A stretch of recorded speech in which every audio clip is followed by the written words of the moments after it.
What is going on, guys? This is the Cloud9 podcast, season 2, episode 17. So it's time to actually put the LCS 2022 spring split teams in a tier list and see how they stack up. You know, I've watched a lot of people online rank these guys actually, and I've seen a lot of different arguments, ranging from C9 could be like 5th, C9 could be 2nd, C9 could be 8th, TSM could be 1st, TM could be 8th, TSM could be 10th.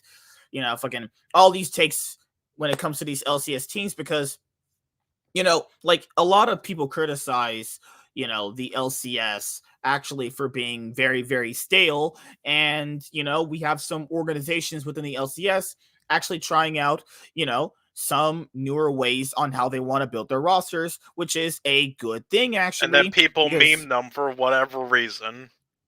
And then, people meme them and say they're going to finish like 8th, 9th, 10th place, like a lot of people have been saying about TSM and Cloud9. Or you have people buying into like a shitload of copium where they're going a little too overboard. They're like, yeah, no, they're going to be the best team ever in Western history. It's like, okay, no, they're not going to have that. But, you got to calm down. You got to bring it back a little bit, But it's like your sleep schedule, right? Pretty much. It's just, I don't know how to really feel about some of these teams. I did a lot of fucking looking into some of these teams actually, and it's been, it's going to be a doozy. Now, I'll admit I like when teams do this. It's always very, very fun for the league overall. It's really cool to see like some of these guys actually, work on trying to make things different because, if you actually never try to do anything different, then nothing will ever change, honestly. And that's just how it's going to work, actually, most of the time. When LS said in that Cloud9 video that Riot doesn't care about Academy, I mean, is he really wrong, actually? Does Riot really actually care about Academy at all? Not really. They can say they do, but we know they for sure don't, actually. So that's just how I personally think things could pan out for a lot of these LCS orgs, actually.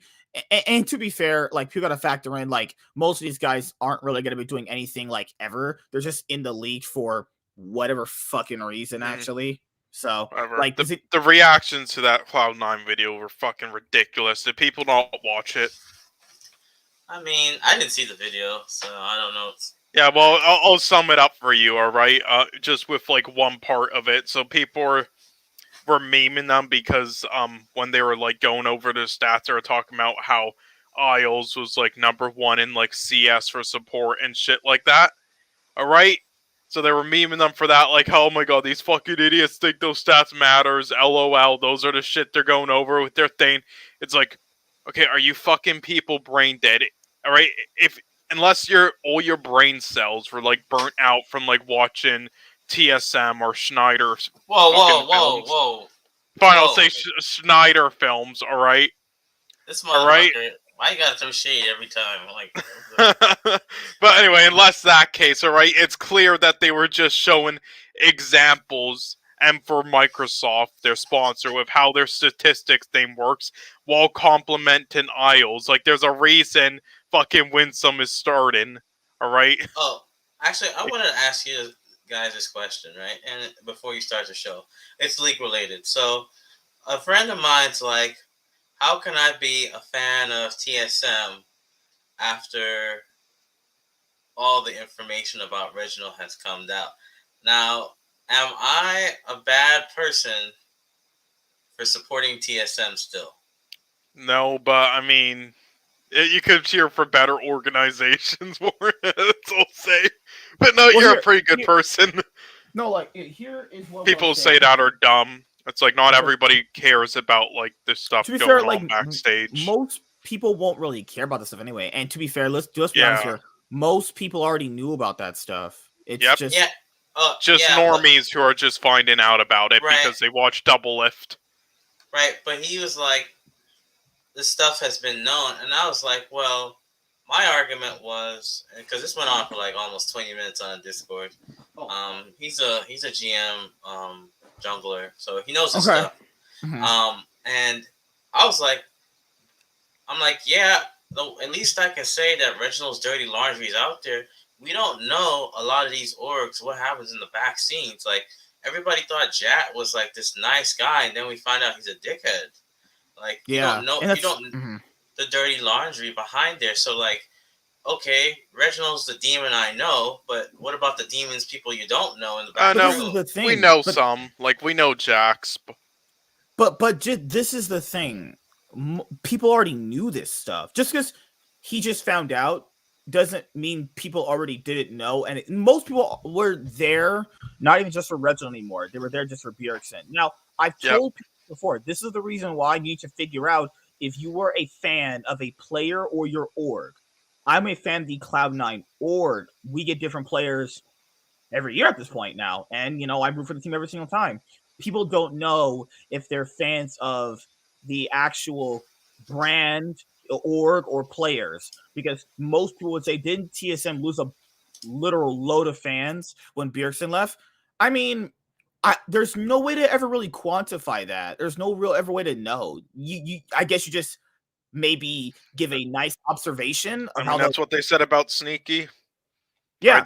That's what they say. When they did the NFT deal, it's like we don't actually know. Like, this is the thing, is that we'll never actually know like how much of a direct impact this actually has, and people have to factor in, just because Bjergsen leaves TSM and people find out all this stuff about Reginald, like one of two things happens.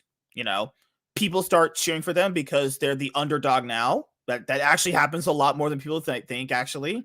Or people watch their games literally out of spite of hating them. And TSM has literally all that always happening. So I just want to end because I didn't want this to be a long thing. I just brought it up because it's something that kind of bothered me a little bit. I was like, well, I said to him, if TSM is so bad, right? Why did they just get like a deal for like FTX for 200 something million? That's a bit different though. Well, come on, there's a lot of stuff that goes. Hear me out though. If an org is bad, whenever we've seen it in sports, whenever someone does something bad, sponsors pull away because they're like, I don't want to be associated with this guy. This guy is going to make our brand look good. We've seen it in multiple sports. We've even seen it in, I think we've seen it in esports too. So it's not like sponsors couldn't attack Reginald, because if you lose sponsors, that's a lot of money. Well, it's because it's not to that extent, Warren, with Reginald. It's not like on Echo Fox. Or what was that team again that did those like fucking God, what was that? Those like frauds, like Denial Esports or something. Was that what they were called? You're in low key esports. Okay, so we'll try this. How about I say this? So with that, it's a little bit different, because Reginald, when he's doing these deals to get money and sponsorships, he's not going to present what we know about him to those people. They know.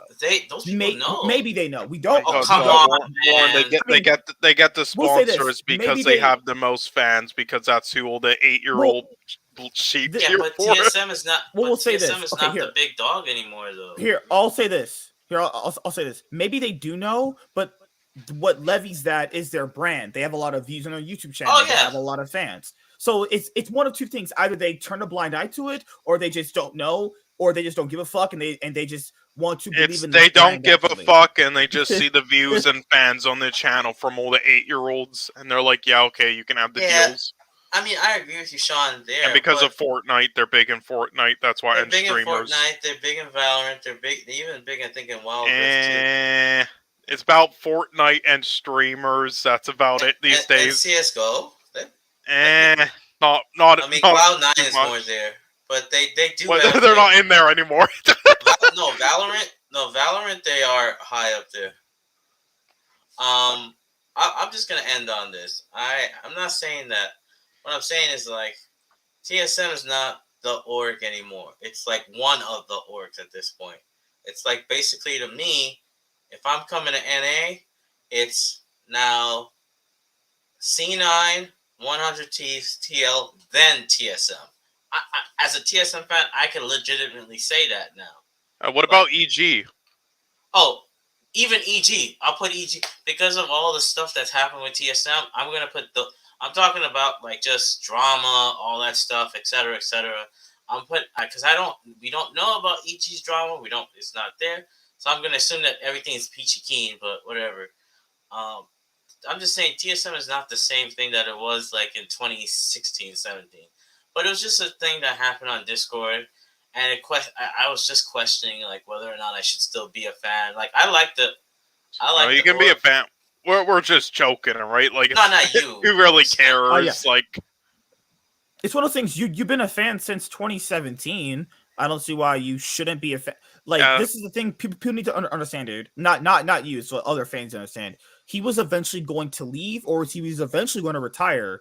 That was gonna eventually happen. Mhm. He's gonna be off the roster at some point anyway. Yeah. Whether it be retirement or whether he go. And play listen, for this someone else. happens in sports. Like, look, I cheer for the Vancouver Canucks in hockey. I fucking not a fan at all. The people run it though. I fucking hate them and a bunch of shit they do each year. All right, but I'm just not gonna stop being a fan though. Like, still. All right, it's like people do this all the time in sports, but it's like they think of it differently in esports, but for whatever reason. I mean, if it really does bother you, though, then just an easy fix is just cheer for multiple teams. That's it. Just cheer for like teams in other regions. Yeah, it's just one of those things where I don't get why people in esports don't really understand this though. Like, your players eventually going to retire, go to their org. Yeah. That's just it. That's Yeah, just it how doesn't matter works. about the drama, right? Like, like you're not going to stop being a fan just because, like people don't think about it like in sports, all right? Like with all the shit the Patriots have done, but people are still fans of them. They don't think of it in the same way. But for some reason in esports, if like an owner does a bad thing, then like they're like, if you're still a fan, you're a bad person. Like in sports, so it's like sometimes like with the Patriots maybe and other teams, but for the most part, no, they don't think of it the same way for whatever reason. Yeah, like if you've been a fan for that long, I might like the thing here is they've in terms of actually capturing you as a fan, in terms of being a brand that wins. To be fair to TSM, they have won a lot. At least they have that In the past. And they've proven to be the top dog for a very, very long time. It's literally only recently they stopped being the top dog. So I don't know why people are so like this thing. I don't know why people are so gun ho and actually just disregarding them, because literally in this last past LCS 2021 summer split regular season, they finished first place. They just finished first place. Yeah. They were literally one best of 5, one game away from going to Worlds again. Like, it's not like they're fucking trash when it comes to like putting up results that their fans could be somewhat decently proud of. I mean, if you want to talk regionally, sure, but I mostly care Just about regionally. internationally. Internationally, I wouldn't bring that up. They'd be a fucking ghost. I mean, that's what I care about more. Like, honestly, I could care zero shits about that, like, 2021 C9 split when Like, the only thing I really cared about was going to MSI. It's one of these things where, I hope TSM keeps the majority of their fan base after losing Bjergsen, but if people just leave because of Bjergsen, it's one of two things. Either it proves this, you weren't a TSM fan, you were a Bjergsen fan. That's the distinction. Those are the distinctions. I think they have enough of, like, a brand now where it won't affect them much at all. Yeah, like after Bjergsen left, I was like, great, new. Tired of the Bjergsen meme, tired of the jungler war. They're always a jungler. Glad to see that Spica. It's ironic because it's not Team Solo mid anymore. It's Team Jungle mid, if you think about it. Mm-hmm. Because Spica is the franchise player of TSM at this point, in my eyes. And with the MVP, I wouldn't be surprised if next year he demands more money. So like he might Spica might end up leaving too because his contract's up after this year. No, they're gonna do it. They're gonna keep him. No. Maybe he stays. I don't know, man. Maybe he stays. Well, we'll see, but they'll keep him. I think Spica. Wait, you don't think Spica will stay?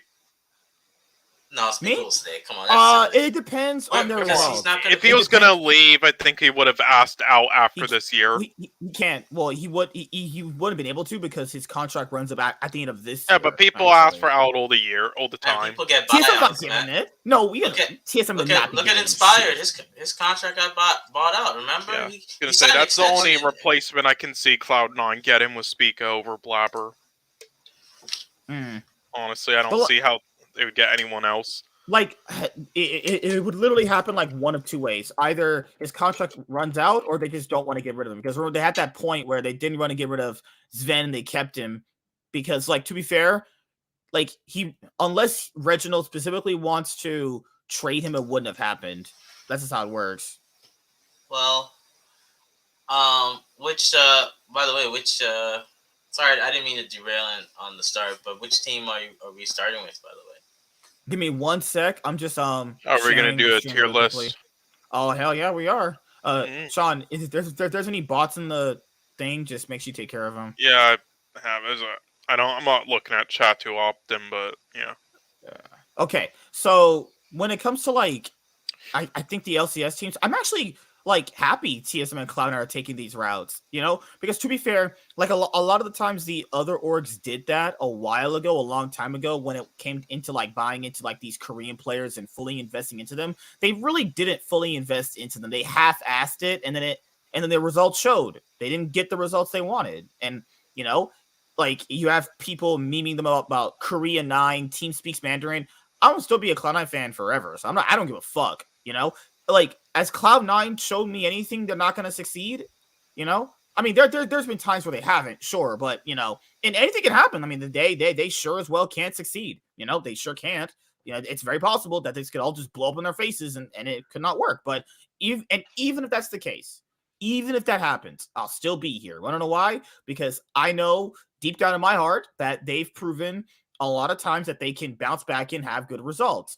And as a person who likes Cloud9, they obviously, perform decently well internationally. Well, they're the only NA org to do it. So it's just something where, like, I feel comfortable rooting for the org. I like the vibe. Like, I just couldn't see myself rooting for anyone else besides Cloud9 and G2 the same way I do. I just can't. They just have the type of vibe and personality. Even with other players they've shuffled throughout the roster through years, I just couldn't see myself rooting for anyone else. If people want to shuffle their fandoms around and constantly be a fan of like random teams if your players leave, more power to you, do that. But that's not me. I'm more of a traditional sports fan. I stick with the team and I just keep there. It's just how I do things personally. Like coming off of Bjergsen, because I know people want us to talk about Bjergsen later on when we finally talk about Team Liquid it more thorough.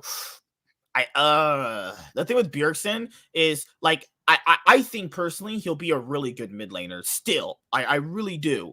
But like even if Team Liquid does manage to go to Worlds later on at the end of this year, when this year is pretty much over, and we know how strong these teams are, and we're looking back in retrospective, I hope Bjergsen do much internationally. Honestly, like I hope Bjergsen brings them the results at Worlds that Jensen never brought them. I don't see it. I don't see it personally internationally than Jensen. He's actually way worse internationally. This is Steve's worst move. I'm sorry. Like, I think we could agree that this. Okay, so it's two ways this happens, right? I get why they got rid of Jensen in hindsight when you're looking at, okay, we've had this guy since 2019. He hasn't gotten us out of groups.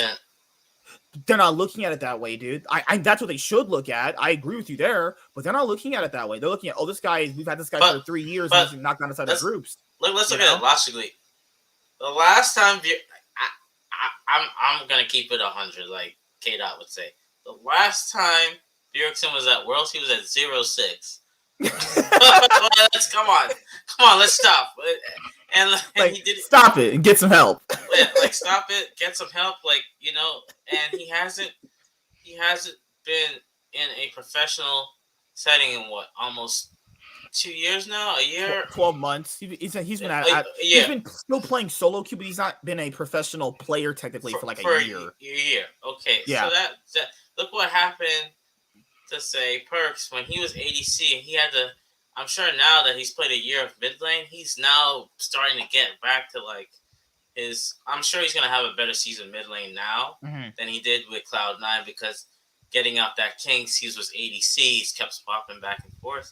Like, does Bjergsen think that this is a whole different type of mid laners out here? They're willing to.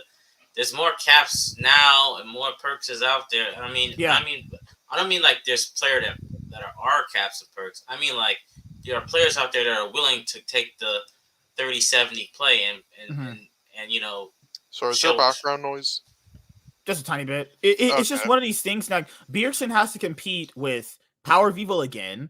Abadage. Abadage is probably the best mid laner outside of Bjergsen. Or is there anyone else that'll challenge Abadage for like the top mid lane spot? I'm not saying he's like dominant, absolute, the I best. mean, Fudge know. might be good because he has mechanics. So I would Fudge, say yeah, Fudge. It's just like- it's too bad he couldn't go to Korea. You know, it's one of those things where, like, I hope personally that Bjergsen can come back to form, because also this, I think Jensen's better, but if Bjergsen can come back to form, I'm all for that. You know, he's a pretty good player when he's on form. You have Bjergsen, Power of Evil, Abadage, these three guys. I think everyone should look at to be the best mid laners. Now, to be fair, Power of Evil is gonna be on Immortals, so like it's like how much can he really perform with that kind of a I fucking team? hate that bot lane. Oh my god. I mean, Immortals. I think they kind of leveled up with Power Evil. I wouldn't be I surprised. agree. I wouldn't be surprised if Immortals make it to playoffs, no problem. Because like Power of Evil's a good player. He makes bad teams better, but he doesn't make top tier teams good. If that makes sense. He almost got Optic in the playoffs when it was Optic Gaming. He got CLG into the playoffs as well. I mean, he got FlyQuest to back-to-back finals in back-to-back finals. He's made finals so many times, dude. Yeah. I want this guy to win something. He's not gonna win one. Dude, I've watched this guy's career since he started.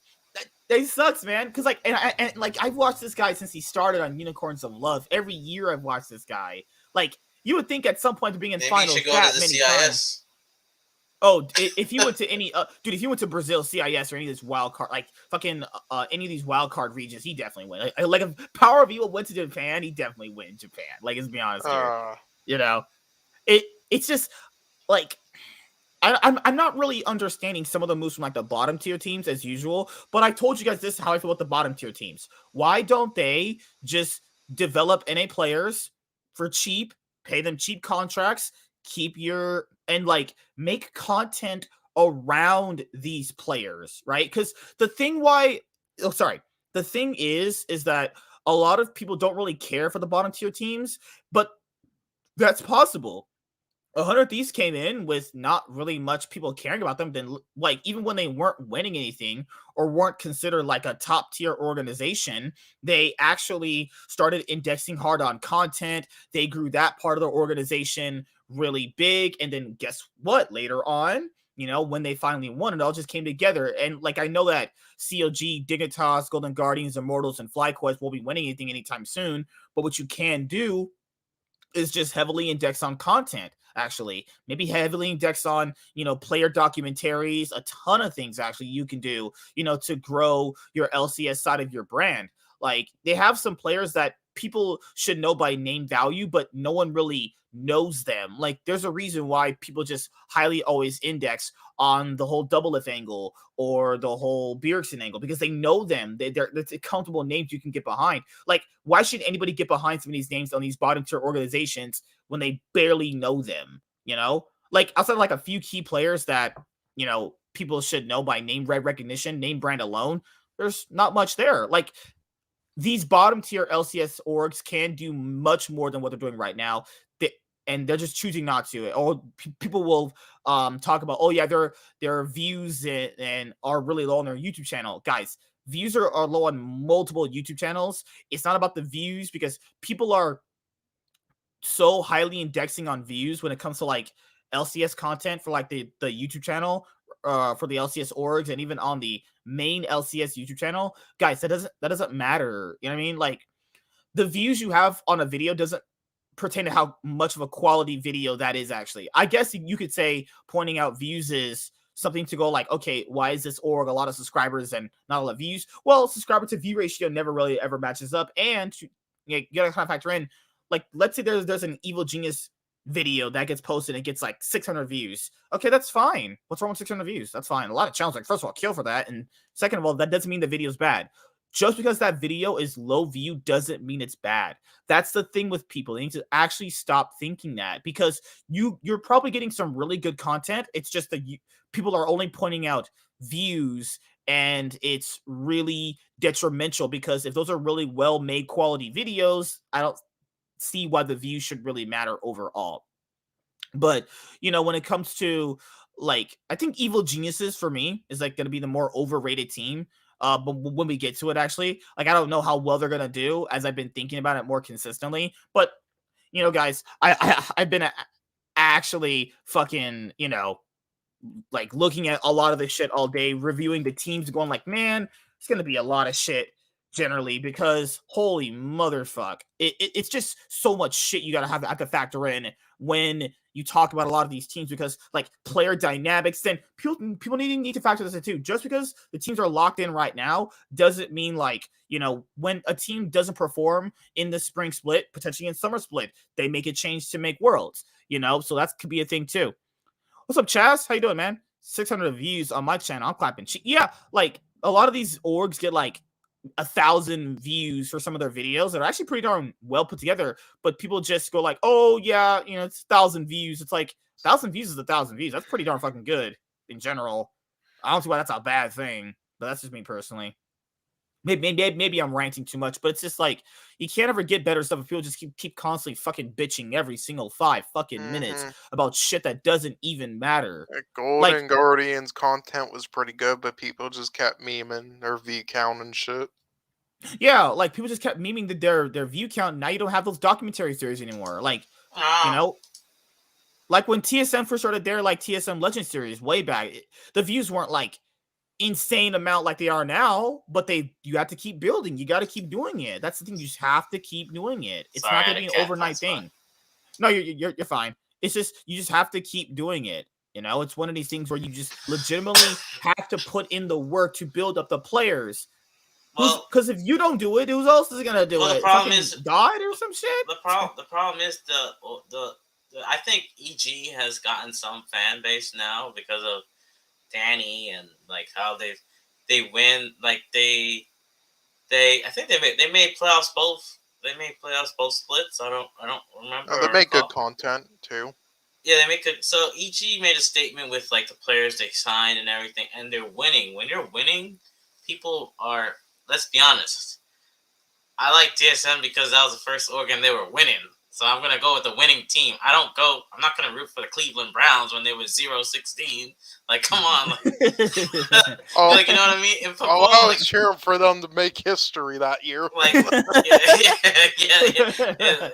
you get what I'm saying? Like, when a team is winning, you want to watch that content more. Because, when even, like, SKT, like, the reason they have their fans is because Faker's still there.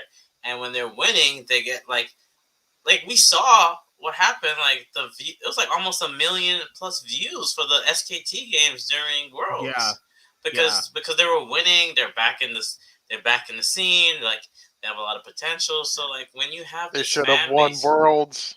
Shut up! Stop it! Stop it! Get some help. Yeah. They got dicked on by Damwon, but that's another story. Their own fault though. Anyway, they couldn't see the map when they were playing. That's just me. They just need to. You need to win, and you need to establish who's your franchise player to center your content around, like you said. Yeah. And if you don't do that, do what 100 Thieves did, or do what something similar that FlyQuest is doing. Have content, but have it in a different form. Like, or do what Fnatic does it beautifully. Fnatic has multiple different style of videos every single year, and I love it. Or do what G2 does. Like these LCS orgs, the people that are in charge of their content do not really know what they're doing, actually, despite having degrees in that field, which is so fucking weird, Like, I just don't get it, personally. And then when content is good, people just say it doesn't get a lot of views. What does the view count mean if the video is good? That means nothing. That literally doesn't mean shit. But I guess quality of video is subjective, I guess, nowadays, which is so fucking weird. But at last, guys, it is time for us to rank the LCS 2022 Spring Split teams, actually. Now, keep in mind, guys, a lot of these orgs are going to be like, yeah, we love our players. We're going to do everything we can for them. Time they start losing, they're about to switch someone out. Don't believe that fucking bullshit. Don't you dare believe that bullshit. I've did it before in my life, and I'm not going to have you guys do it. Oh, yeah. Well, if you're a Golden Guardians fan, you're used to it by now. All right, so let's get all the bottom guys out of the way. So we're going to save Cloud9, 100 Thieves, EG, TSM, and Team Liquid. Just put Dig there. Okay, so Dignitas, their roster looks like shit. Is Blue official now?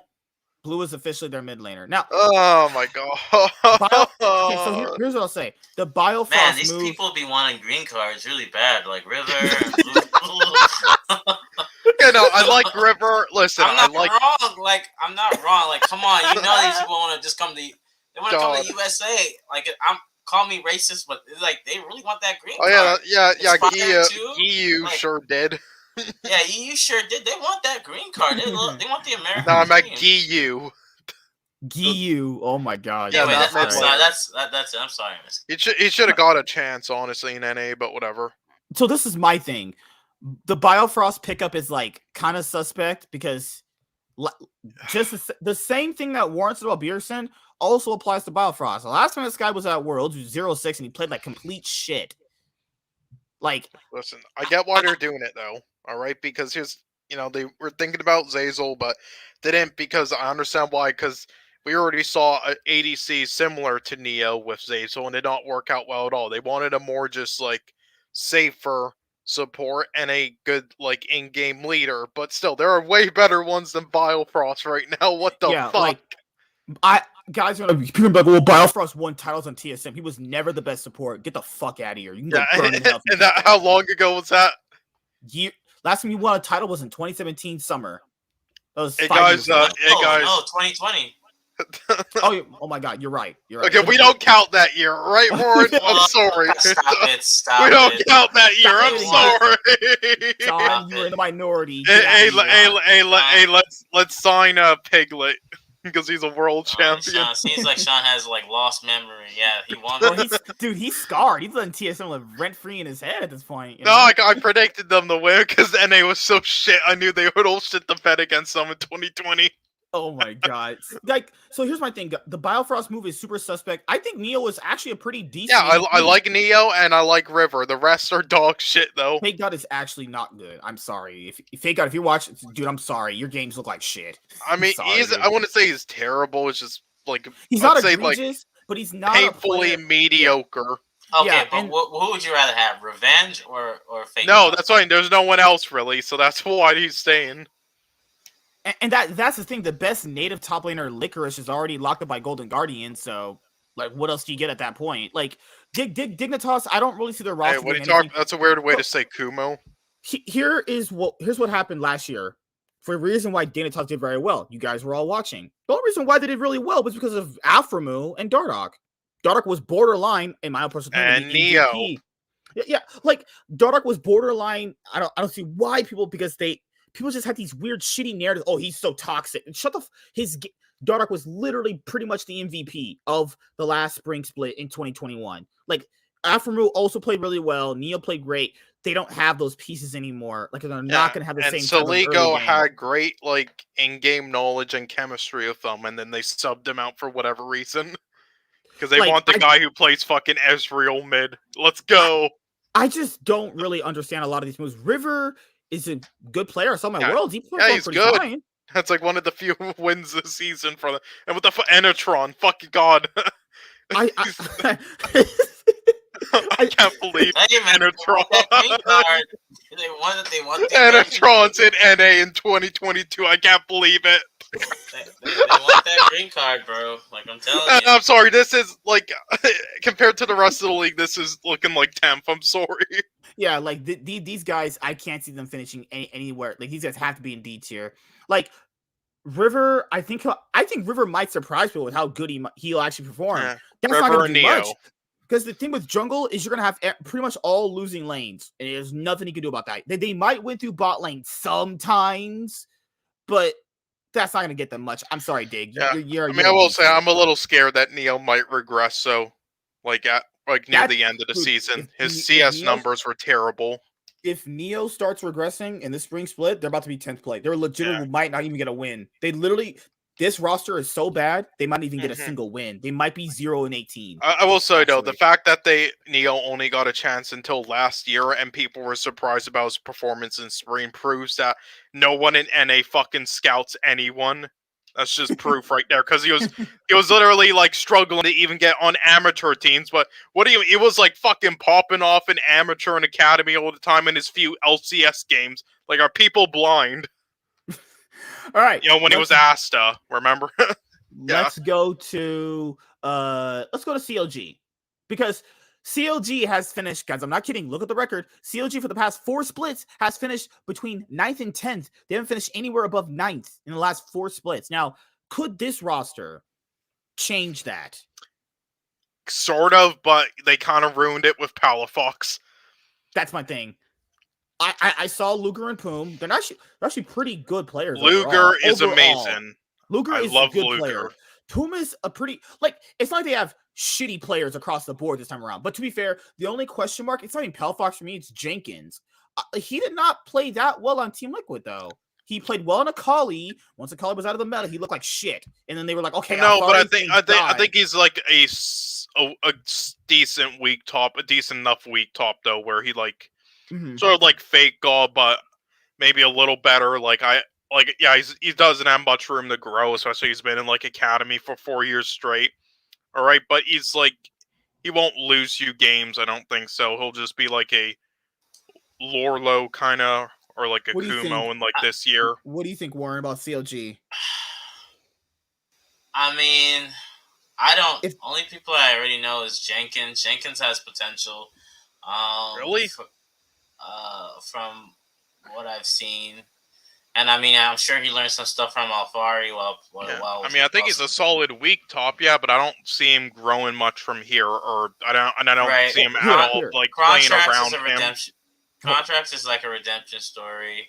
I remember Poom. I don't know Luger. Palafox is I think they should have got somebody from like the LFL or something for the mid lane. Like, I don't know why they go with Palafox, but just second time's the charm. Like, get second chances. I mean, CLG's going like, okay, he didn't perform well on FlyQuest, but I mean, no one was performing well on that roster. So they just put him in a different environment. They're probably thinking like, okay, maybe. I mean, he did have good stats in some places. I just didn't think he was really that good, honestly. He didn't lose most of his lanes anyway. He literally lost all of his matchups all the time. Like, he had some good stats, and they talked about it in the video, and I saw it in game, but like, I'm not saying he's like bad. It's just like there's so many better players you could get as old. Just like should have got someone from LFL or whatever, for a native talent. Whatever it's called. They're going for a native talent, because it's going to be a cheaper option overall. It's just I can't put them. I'm really tempted to just put them in like fucking D tier. No, I think I'd put them in C. Again, really? Yeah, listen, I love Luger. I think he's awesome. And Poom, I think there were like a couple better academy supports, but he's great as well, and he has that chemistry with him. So unlike other teams, 8 bot lanes right now, and Contracts has been like excellent for the past 2 years. It's just baffling that he didn't start either of those 2 years. Really well, you're a crier. Wait, what? I'm so glad to be Papa.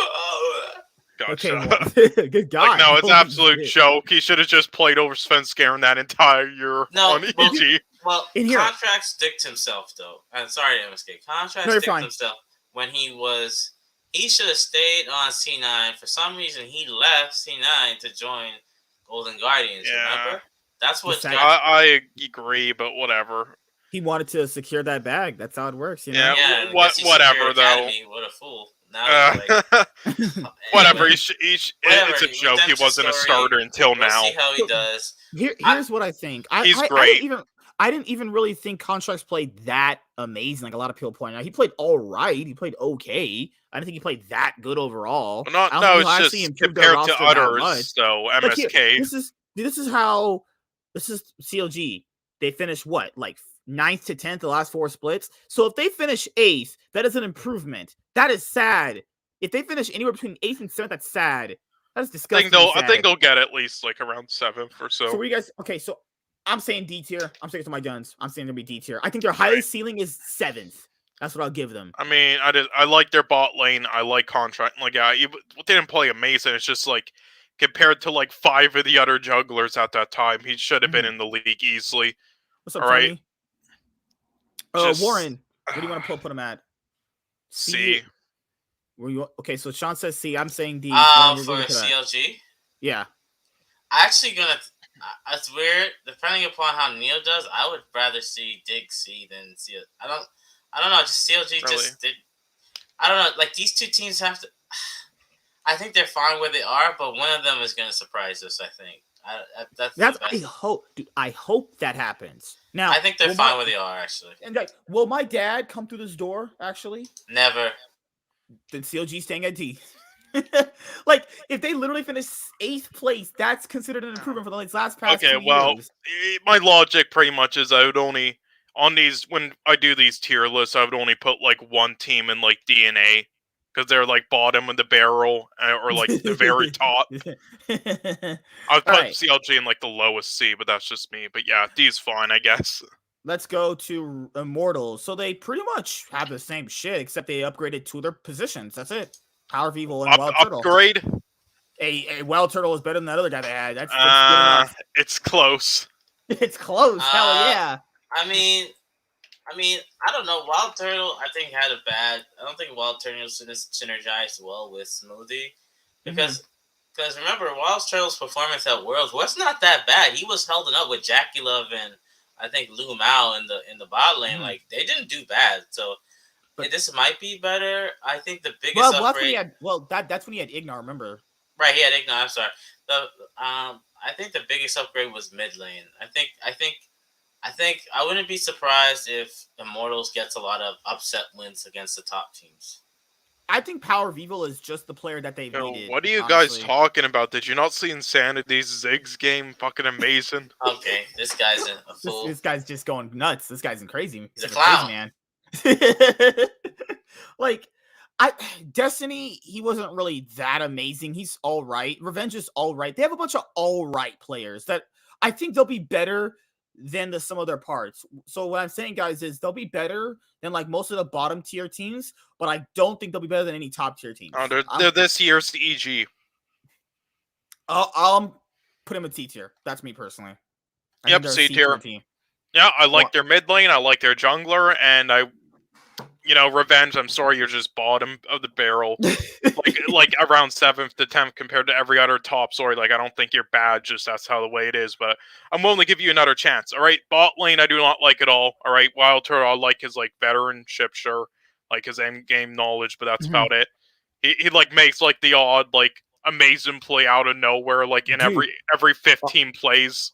I'll even say this about Immortals is they actually had, I think, a top jungler last split. It's just that none of the lanes could really be complimented by Xerxes. I think Xerxes played actually pretty well last year, considering all the in the bad first players split. he had. The second split, though, he started falling off, but that was not his fault, really. Yeah, there's nothing you can do when you have that many losing lanes Whatever. consistently. They should assign Value and Zazel as their bot lane. That's all I'll say. But yeah, C tier. C tier Immortals. All right, Warren, anything else you want to say on Immortals, actually? Yeah, that's definitely a C tier team for sure. I think they'll beat out bottom tier teams like these guys, but that's where they're definitely gonna beat. I don't think they're gonna beat out. I think FlyQuest might be. Okay, let's go to FlyQuest then. We know all these players. The only unknown player is Takuyo, and I saw him in the LFL. He's great. He's a great player. Will that be with these guys though? Yeah, bot lane weak. Get rid of this guy. He's taking a paycheck, man. What the heck? Freaking IRS stealer. Yeah, you see, I feel like this. I feel really bad for all the players that I like on this team because I like them all. Same thing with all the players on FlyQuest last year. I love them all, and I think they're actually all pretty good. It's just as a team, just like last year, I think this is just gonna kind of flop by like around 9th or 8th. Good God. Yeah, well, think about it. All right, Aframu's getting up there in age. He fell off in summer. Johnson isn't that good at all. Okay, so Aframu is an upgrade over who they had before, which was Diamond and Dreams, right? Yeah, well, honestly, I think Diamond wasn't. It was still decent. It's just like on that team with their playstyle, who was terrible because it just didn't gel well at all. But yeah, he is an upgrade. It's just like if this was Aframu in spring, sure, but I wasn't the biggest fan of him in summer. He did like fall off a bit. I would say it was like around the 6th best support. Really. Listen, okay. Afromoon had a good career. Sometimes just hang it up, dude. Like just But he played good. Like he's Hang The it first up, because split, level. the second he was like the 6th best the support last good MSK. team the last good team he was on was 100 Thieves. Since then, he's just bottom tier. He played good last Be a just coach, last year, like though. pass your knowledge I on. gotta Does he Warren. have to We one support gotta his mom? Is his mom dying? Warren, we gotta support our fellow black men. We have to keep Whoa, him whoa, in. whoa, whoa, whoa! Did you just make a? Okay, never mind. We have to God support damn it.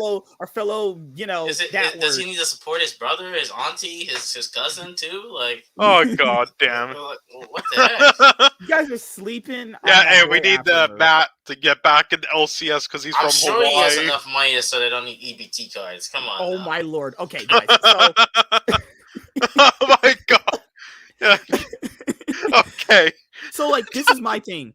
Kumo did not play that well the last time I saw this guy, and wasn't he on FlyQuest earlier last year? No, he played at the end, like for FlyQuest when he like subbed out for Licorice or whatever. Yeah, and then Jose Diodo, Jose Diodo was worse than Xerxes. Okay. I don't Like, Yeah, well, you know, I still like Jose Diodo. I just think it was there are some guy's I a- don't this think he uses. Okay. Sean, you are playing. Just say he's a bad player. Just say No. Here's the issue. Amazing mechanical player, all right, and he can be like top 5 in the LCS. Here's the issue with him: he just He's does Spanish. not know. No, he just does not know how to like use his leads that he gets. He needs to That's cut it. that hair off his hair so he can see properly. No, First he off. just doesn't know how to use his leads. It's like he fucking gets like 4 kills in lane, like doing amazing Bro. ganks and hoarding the kills for himself, but then right How can he afterwards see he when he just has a like mop sits on in his the head, though? jungle. The man has a mop on his head. Like, cut the hair off first off, okay? No, he like literally it's just like amazing gank like fucking prime Tion, just like getting 4 kills, hoarding for himself, and then right afterwards Yeah, for the rest of the game he just like sits besides the fucking chickens, just like, hey.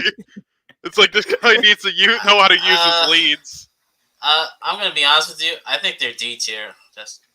Yeah, well, that's what I would put D tier over CLG. I would put I would honestly put them in D tier. I don't really think I think they'll get a few more wins with Afromu and Takuil, but I don't really think they're going to be that good. Well, Johnson and Afromu were a good bot lane before, but to be fair, guys, that was in a different meta as well. So I don't know what the meta is going to be, but like I think they'll be a high D tier. They won't be like bottom. I think their highest thing will be like fucking 7th. Honestly, Sorry, I like their jungler and mid, but you know.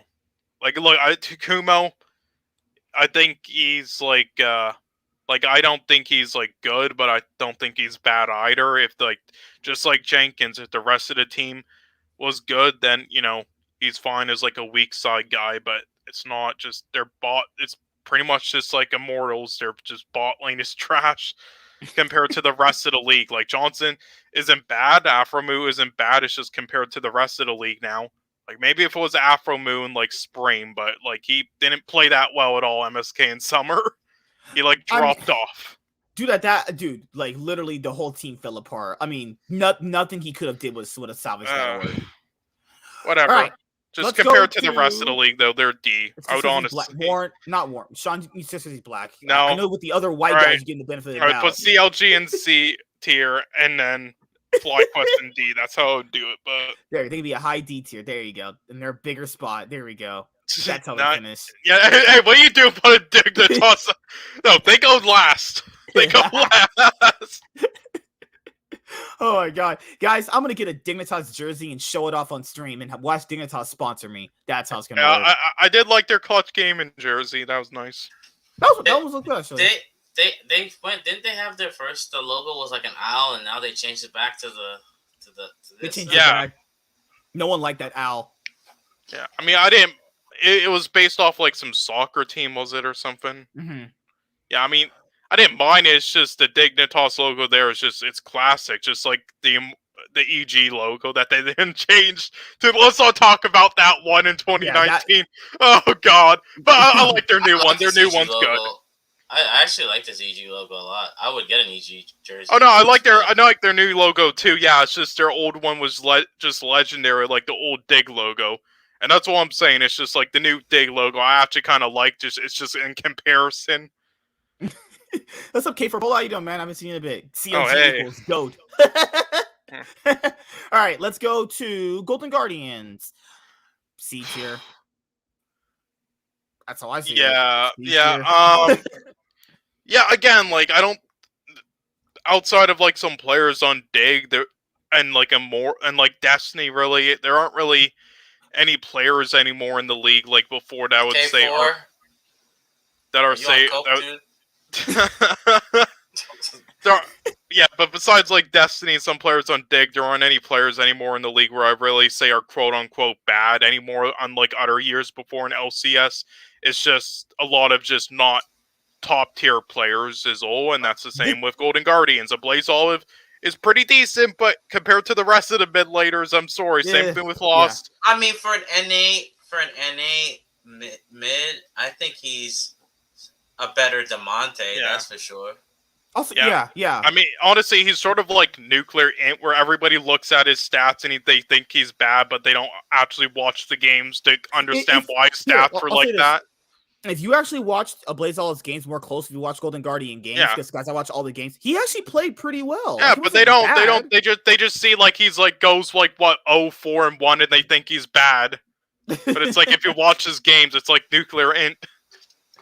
Like this is the same story with the Immortals. They have good enough players to get them maybe into playoffs and beat up on the worst teams, but I think that's how high their ceiling goes. Like Lost was not impressive, even when he had like super players on TSM's roster. Lost was not impressive at all. Let me just interject that you have to remember they had to sell off all their players because they're sponsored.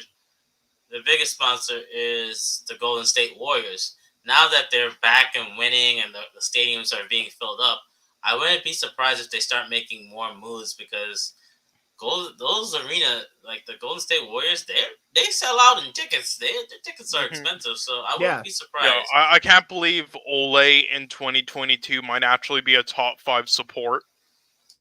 If he comes back and he grinds his ass off, like he did in Korea. Because look, Destiny, Afromu, Biofrost, Poom, and then the TSM support we don't really know much about. Like we know the mid's good, but don't know as much about the support. So he could be actually like the 5th. God, that's crazy. So like that's my thing with the Golden Guardians roster. Lost is not that good. He like imagine having a team like TSM's and still not performing well as an AD carry. That's how you get your recognition, performing well on those teams. He didn't do that. Ole, I'm still putting a question mark on. Yes, he's grinding right now in solo queue. Yes, he has high numbers, but I don't know. Blaze Olive played pretty well in the games that I saw him in, but that's Licorice, I like Pride Stalker. I haven't seen Pride Stalker since fucking Shaka in 2018. He's great. It's just compared to the rest of the junglers, I don't know. And like Licorice, I think he's the best in a domestic top, but he's on Golden Guardian, so he's not gonna really be doing anything. Honestly. I feel like Pride Stalker might go into like a. Like, you know how Piglet, when he was on, like, CG, and he actually wasn't that bad at all. He actually played kind of solid, but it's just compared to the rest of the ADCs in the league. And because he was Piglet, so everybody just trashed on him, and then he got replaced in summer with Cody's son. I feel like that might happen with Pride Stalker. Yeah, like, that's my thing with the Golden Guardians rosters is, this is kind of like... So most of the Golden Guardians rosters throughout their history have either had the most all-right players or just downright they've made the worst offseason moves ever. Like literally last year.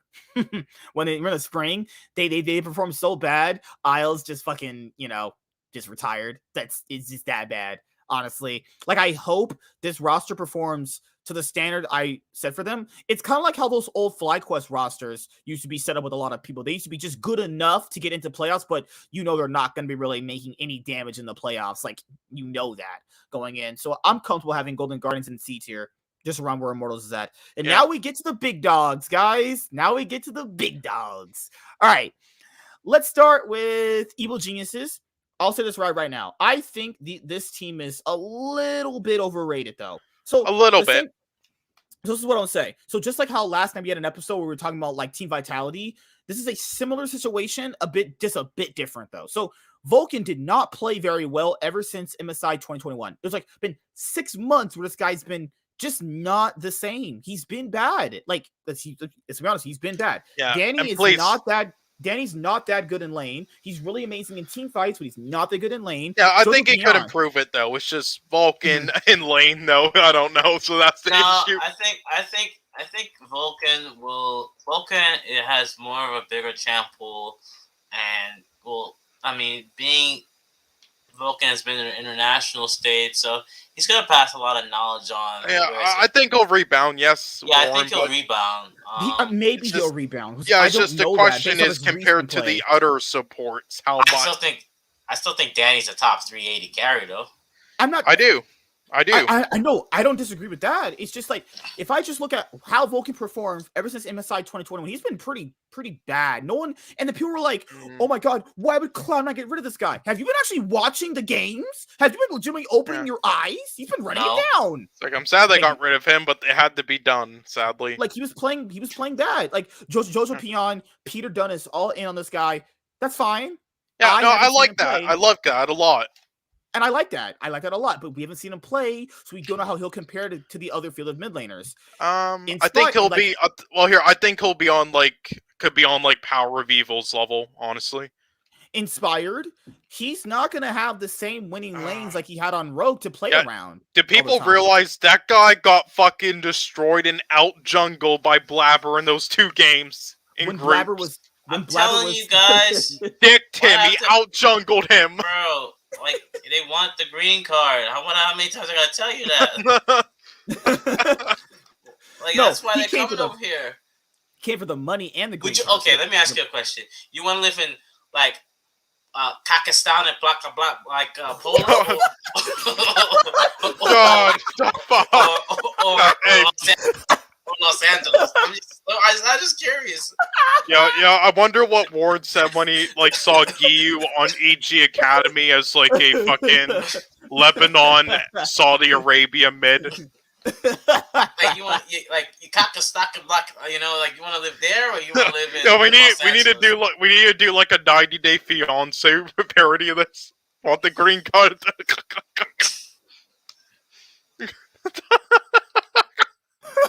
No, Anyway. Impact solid, alright? Impact Okay. solid at least. So He's great still. Here's what I'll say. Impact played like the best top laner. He was MVP quality. hell no. Fuck you, Warren. Suck my dick. No, okay.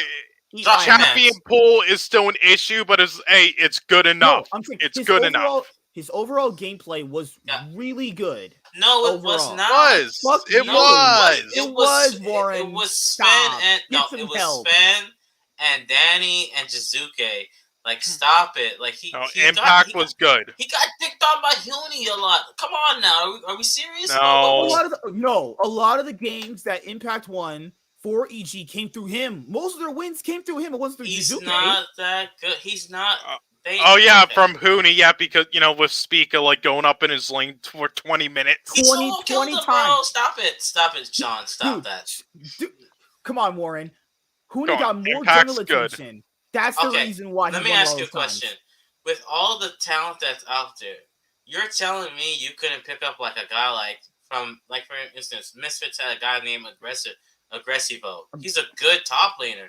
Like Impact is just but the thing, dude, why would they replace someone who literally was playing at an MVP level the last split? That would make no sense. MVP. Are you on cocaine tonight too? He was on MVP. He was You an must MVP be. You level must be player having in last and split. out lines Oh my tonight. god, So I Warren. don't know. You know this. We did our fucking team shit last year. Yeah, I mean remember? in spring, in summer I wouldn't say so, but still good. Like He played amazing in summer. We the only Crack issue was is just on. the only issue is his champion pool, but it's good and it's big enough.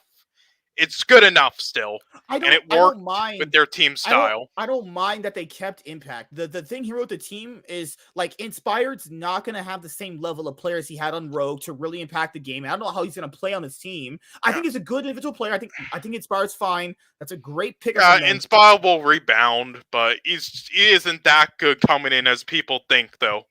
People think he's like the best jungler coming. I Again, mean, he might- guys, he got might be. out jungled by Blabber. You want me to say that 50 times? All right, he's great, but let's not act like he's fucking amazing coming into LCS right this year. All right. So I'm just there's saying. I'm just saying. Mhm. Like overall, this team is definitely can be in the top five. I definitely see them top five. I, I yeah. think by getting inspired, they're showing that they're serious for sure. Because inspired was like basically the second best jungler in in LEC. So I Mhm. think they're definitely trying to show, hey guys, we're a top team. We're here to play. We We're here to want to make. win. Yeah. We're here to win, whatever, It's the thing, and dude. boost It's like their brand too. I just think a lot of people are kind of overrating this team. I think they have good players and the people that we know, like Impact, Inspire, Danny Vulcan, Jojo Pion. Like, guys, this is very serious. If he performs very, very badly, they could easily they could be like getting rid of this guy if he doesn't play that Or good. Jensen. This is the thing, because a lot of people don't really understand this though. A lot of these orgs will tell you we're all heavily indexing into our players. Time they start losing like 8 games in a row, they're getting rid of someone. People are like, oh my god, why would you do that? Listen, I think EG, unless like having voices like Inspired, Vulcan, and Impact will change that, like because they'll go up to them, you know, because we've seen that many times before, and like on Team Liquid. Unless that happens, I feel like EG's the type of org though they do give their players like a full year though. Yeah, that's the thing. It's like I don't think this team is as good as people are making out to be. I think no one's. I don't think no one's overrating these players. I think just because they're looking at nameplate alone, judging off of Impact and Vulcan's last splits, Vulcan did not play that good at Worlds either. If we're judging just that off recent, I mean, he made it out of groups. that he did not play. Warren, he did not play good. Stop it. Get some help. He made it out of groups. That wasn't because of him. That sure wasn't because of that guy. But like, I just don't know. That's why I have them at B tier. I think it's fine. Like if you put these guys in A tier in your list, you are a crackhead. You are sniffing on drugs. All right. Let's go to TSM. Where are they heading? B tier? I don't really know where TSM Well, is heading. B tier. They're the lowest B tier. I think B tier is safe. Maybe after. Never mind. You're talking about TSM. Sorry, I was meaning EG. TSM. Yeah, okay, yeah, B tier as well, I guess. Okay, so this we have to break down a little bit more. So like, they're doing the exact same thing. They're doing the exact same thing Cloud9 is, except with fewer players. That's what they're doing, and it could also work out. I like Spica. I like their mid laner. Like the moment they signed him, I looked at his stuff and I really liked him. And I like giving Tactical another chance. I don't think he'll be as great as a lot of other ADCs in the league, but I feel like his play style could work out better. I don't feel like he'll get like caught out as much. And I really like Charlie. I really do. I don't know too much about their support though. And Huni is at the very least so like he went from being like a decent weak side top after having like fucking 20 minutes to speak to his lane, but now he's actually transitioned into a very rock solid like weak side top like Haunter was before on Golden Guardian. So I'm fine with that. So I actually really like this team. I mean, I don't think they're like top tier yet though. I just put them in B tier, but I actually really like them. I think there could be a dark horse actually to win lock-in. It's not because they're the best team though. It's just nobody really cares about lock-in, so any team could win it. And I feel like they could be a dark horse. Honestly, everybody's sleeping on them. That's why I think. Hold on one second. I think lock-in is really nice because now teams can get like a little a preseason warm up and see where they need to fix certain things. To echo, I like what they did. They got a coach that can speak English and Chinese.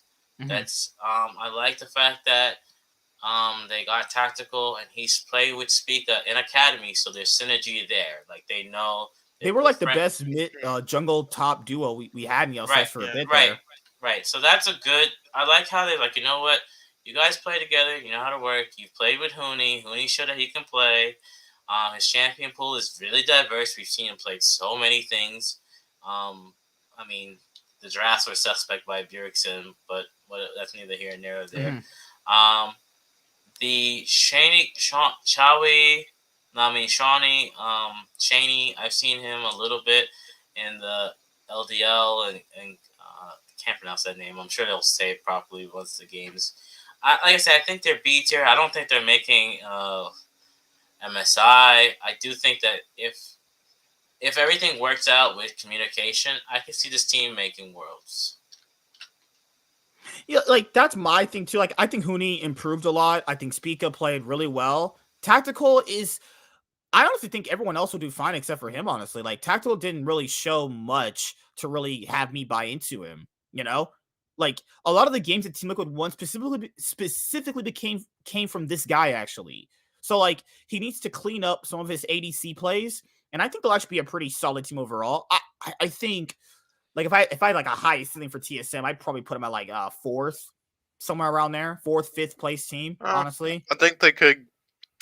they Honestly, can also surprise a lot too. I think there's a chance 100 Thieves could fall off and they could get third. There's a chance too, right? Because you know, being together so long, you start to develop these weird habits. But And Team Liquid, too. So that's what I think about TSM. I think I'll comfortably we can have them in B tier, maybe the highest B tier team. Yeah. Okay, now we're down to the big dogs. Now we're getting down to the nitty gritty here. Let's do. Actually, I'll say one last thing. Okay, I'm just saying people like Speaker and Reginald are right. We talked about how these idiots don't respect fucking coaches and like people like Loco Dogle since like season 1 and shit. Alright, Chowie has been there since like the Hotshot GG days, alright? He is a fucking the biggest legend possible. Alright, from that country, alright? I'm just saying, so Speaker, you toxic motherfucker. You better respect him, just shut up. Don't be don't think of him like Bjergsen. Oh my god, dude. All right, let's go to Team Liquid, the team that got a ton of superstars, quote unquote, actually. All right, so where's Team Liquid going? A tier? I think at their highest ceiling, they're going to be A tier. If they can play at their ceiling with all these players, they'll be A tier. God. Oof. Because, okay, so you have, there's several different things people need to bring up. People act like getting Bwipo is an upgrade over Alfari. Not really. It's an upgrade in other areas, but it's not a direct upgrade in terms of a player. If that makes sense, right? You're getting a bonus upgrade and a few other things that the team needs, like communication and how to actually facilitate with moving around the team. He's not a playered upgrade. Santorin is just not really that good. You know, that's the detrimental to the. That's the actual detriment to the team is Santorin. Yeah. And he's just not a jungler for this type of team. Again, they should have like tried to buy into like a younger, mechanically good jungler instead, like Kenvi, in my opinion, instead of some guy like Santorin. I think that would have been a lot better. But I mean, yeah, Bwipo, I mean, has like some issues backstage maybe, but as a top, like he's a little bit overrated, like overall. But even if he's like not the best top, he still like always goes toe to toe against anyone. He always like just finds ways to fucking win. Like very creative player, right? It's a great pickup for any team to have. Very flexible as well. Just like the perfect top that isn't on like that super high level for a team. And Bjergsen, I think, will at least be as good as like Jensen was last year. Hansama, a little one-dimensional, but still amazing for what he does, in my opinion. Just don't pick like fucking Jin or whatever it was. Don't fucking play that bitch. And then Core JJ, do you think he's gonna fall off this year? That's the question. He kind of fell off last year too. To a certain extent. That guy. I was looking at that guy's challenger. Hold on, 1 second. So my thing with Core JJ is he didn't really play at the. It's every single year people keep saying this guy's playing at the same level he played when he first came in. He's really not though. But he's played to the best level. He's not played at his peak all the time, but he's still playing really good. Like I think Core JJ and Hansama are like easily the best bot lane. Looking at it from the field of bot lanes in the LCS.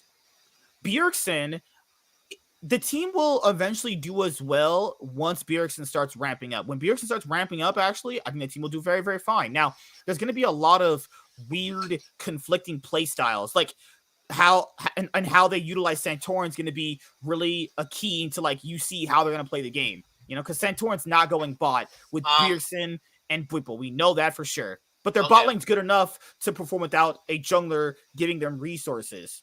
So, So. what I was gonna say was that Team Liquid, like you got synergy from old history between Santorin and Bjergsen. Gilioto. The thing is this guy has made finals but never made worlds. Like he made finals with Origin a couple times. He's just never gotten. He made finals with Schalke. Mm-hmm. He hasn't made worlds. Like he's always loses the games that get you into worlds or like the third slot or whatever. Bippo, I'm not sure if he's gonna be coin flip Bippo or MVP Bippo. I don't think Core JJ is run out. Like he performed well against the top supports at Worlds, as well. Hanasama, I think will learn from Core JJ. I think it's gonna take at least. This is another team. I don't want to sound like a broken record. I feel like this is gonna be like we need 6 games to see how this team plays and see where they. Yeah, because Hansama specifically came over because of Bjergsen, or vice versa. They wanted to play with each other. That's fine. But the thing here is, I see a lot of issues arising in their team due to very different styles on how to play the game. And then there's so many bigger names on the team. Like, these guys aren't going to be listening to any coach. One of the players was literally an ex-head coach. Why would he give a fuck what a coach is going to tell him?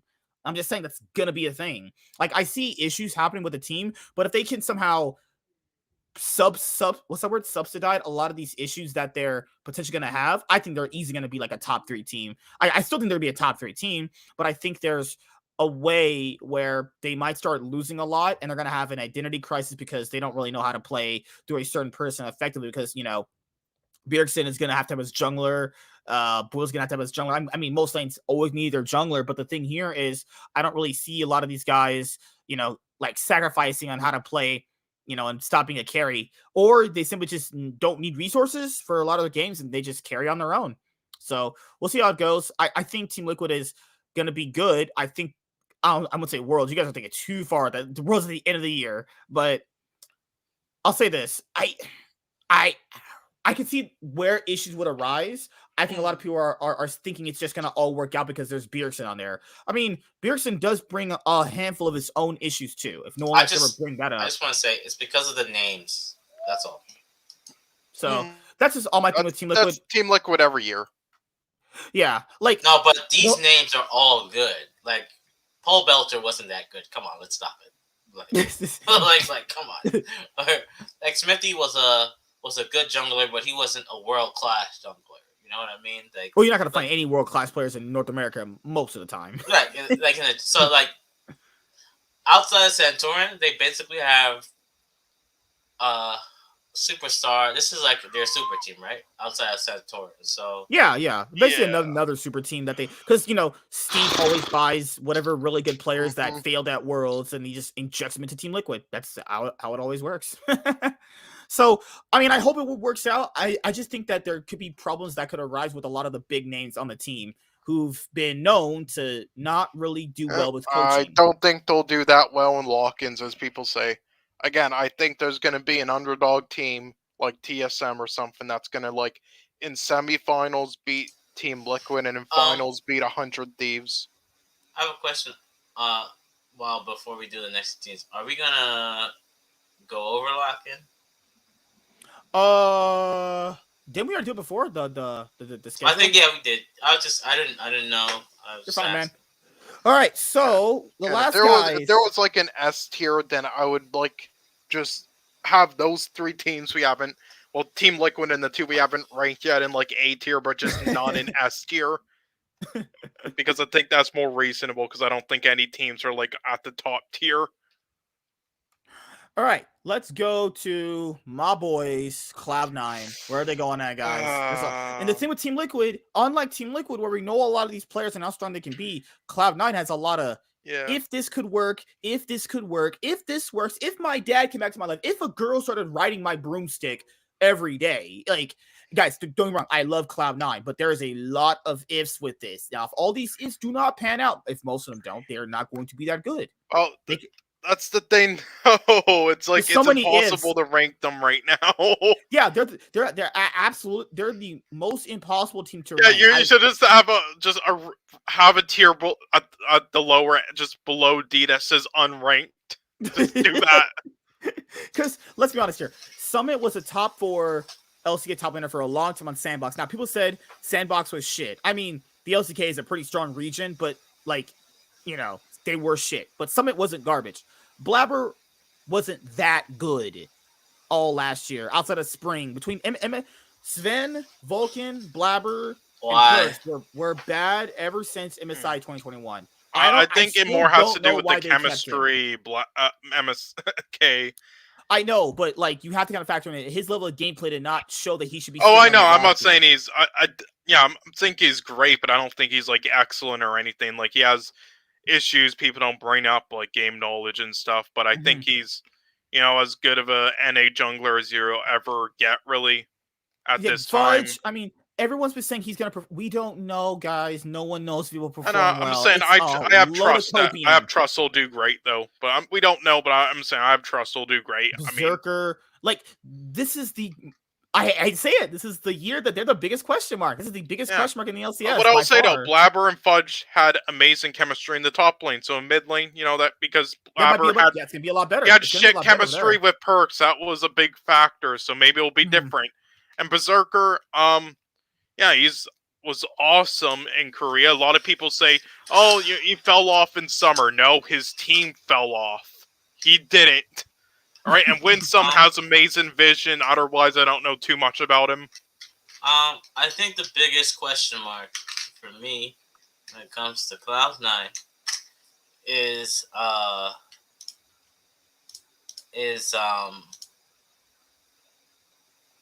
LS. Yeah.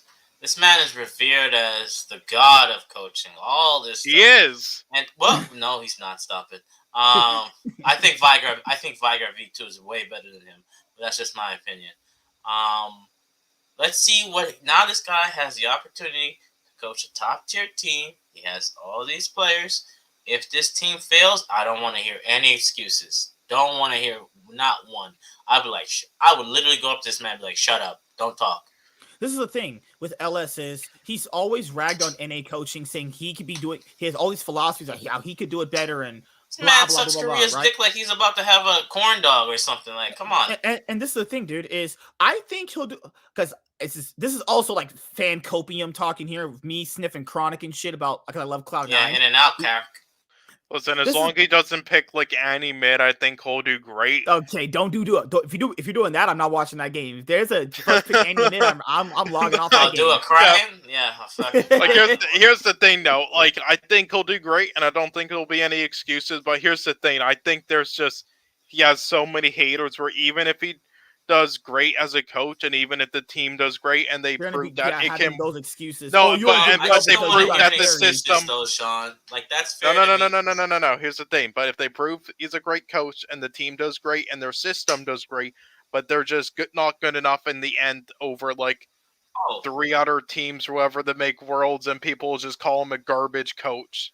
I'll give him his credit, dude. I'll give him his credit where credit's due.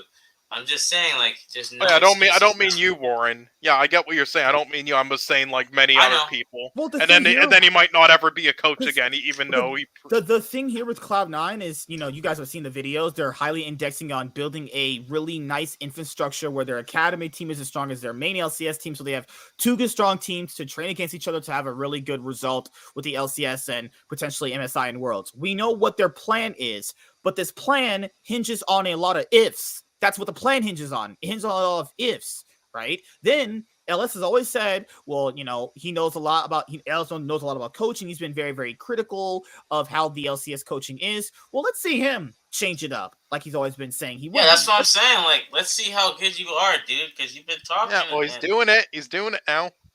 Well, because he literally got into the minds of Fudge, and I guarantee he got into the mind. Like, come on, man. Like, you really don't think Fuck didn't go to Jack and was like, Jack, we should give us a chance, Jack. You know, like, come on. Like, I'm sure he got egged on by Jack. He's like, Jack, would you like to get my friend Ellis in the team? Fuck. Like, come on. Well, yeah, after he proved he was the best player of C9, then he's like... I like Young Buck. I thought Young Buck could have been a good coach for Cloud9, personally. I think Young Buck should be a good coach for all these teams, but, you know, LCS orgs don't want to give him a chance at all, which is stupid. So... Okay, guys, I'm going to show you the Cloud9 video really quickly. No, Warren, keep going. Bring it up. I think Golden Glue will be an amazing LCS coach in the future. I just think that they should... Wait, what was bad about that? I'm not even paying any attention. I just think that Cloud9 is between A and B tier if there's a rank. Well, yeah. Guys, to be fair, I am kind of ranking them out of like hype and being a fan. There's so many ifs, and this is a Cloud9 fans. They're like, yeah, it's gonna work. You get why? Oh, well, it's like, dude. Okay, well, MSK, this is why we need like an S tier. It'll be better, so we can have C9 in the A tier. Then we can. No, like the low. Be an A tier. No, there'll be A tier in my heart, Sean. That's how it works. They're A tier in my hearts. Okay, how about you make a tier between like A and B that just says the Cloud9 tier? A black guy working? What the fuck? So here's their video that a lot of people apparently memed on. If you guys didn't see it yet. Because they can't fucking watch for like 6 minutes. They don't have ears. That's they don't have ears. Or they're deaf. One of the two. Hey everyone, it's LS, and today I want to talk about the decisions that went into the LCS and the Academy roster and what is going to be happening with them. So the Academy roster is going to have Darshan in top lane, Malice in the jungle, Copy is going to be in the mid lane, and then we're going to have King being the starting AD carry for the Academy, as well as Isles. I wonder how Malice got the job. So a lot of people are probably wondering where is Sven, especially because it's already been talked about that he is still a part of the team. The issue is that Riot only permits the usage of 3 import slots when pulling from major regions. So what ends up happening here is we have obviously Summit and Berserker on the main LCS team, which leaves us only 1 position remaining for the Academy team. We thought it is most valuable to have Malice be on the team and actively be practicing and playing even in the matches and whatnot, and just actively playing League of Legends in some facet competitively. And so what is happening is Sven will be playing the majority of scrims with the Academy team, the internal scrims that end up happening, as well as the scrims versus the LCS team, and Sven will be playing more actively than King. The reality is that King is just going to be playing in the matches, although he'll be having way less practice time and way less scrimmage time. He will still be participating in all the internals and whatnot, but Sven is effectively still the Academy AD carry. This may seem really weird to some people, but ultimately, Riot doesn't care about Academy. And because they don't, all that we care about is making the best version of Cloud9 team that we can possibly make.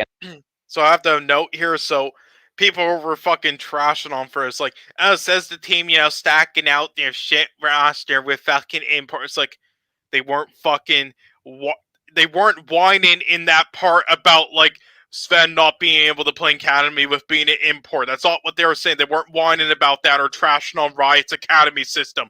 Are you fucking stupid? He's just said flat out that they don't really care about Academy much, or that, you know, Academy doesn't really matter too much. So we looked at both of the options of just, you know, having Kane instead and then not having Sven at all. We're doing this, and we figured, you know, we'll be better off to just not care about Academy this year and just do this system instead. That's all he said. He wasn't like shit, but people then in the replies were like, it says the fucking team X, yeah, fuck you, LS. It's like, you people need fucking help. Anyway, I'm pause. Oh, also, this is the thing. Sven opted in to stay. They said they were going to let him go, but he opted to stay. It's like he knows what's going on. Green card. He'll be here another two. Okay. I thought he was supposed to be a resident this year, though. He played 4 years. Yeah, it's just the thing. It's like people, Sven, no. Alice says in the video, everyone knows what's going on. It's not like they blindsided him. You fucking morons.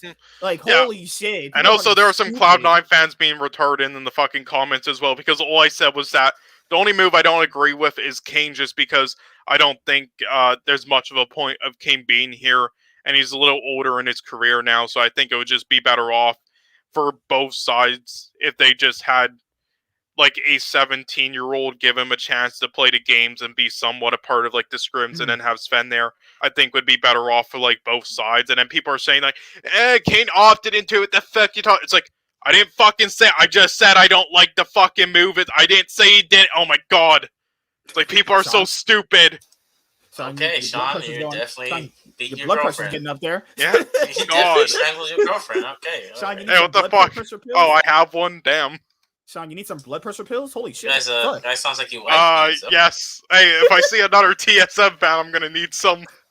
Like, that, And so in where order to you do posted, that, he had such a we dirt have both face. Malice and Sven on the team, as well as all the other members joining the team that we can have. Obviously, what a lot of people are probably thinking is, isn't there too many people on the team? And I don't think that's actually the case at all, because again, the goal is to try to make the best version and the best practice environment that Cloud9 can possibly have. And that's why it's been constructed in that manner. Yeah, I think it's pretty interesting. Pretty nice test. I don't see why anybody would be mad about it. I'm Haley Mason. I'm the lead data scientist at Cloud9. So one of Cloud9's philosophies are to always try and foster talent from within. I think that we've done a really successful job I'd in give it this a with Haley several any of our day.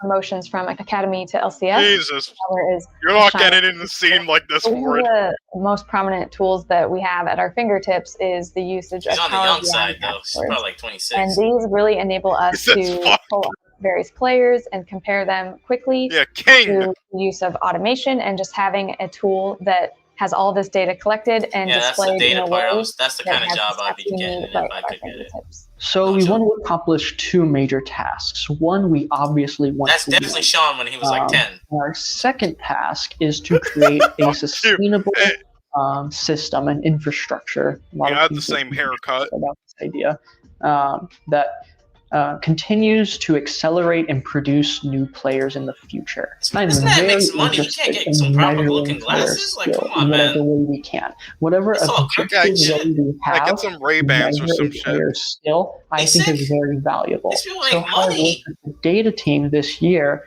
to try to get a better It's crooked. understanding of how to Look. do that is talking Lord, through stop. which stats are the most This is the accurate team to you root for? actually use Poor people to that can't properly afford glasses? justify and qualify players' skill relative to others.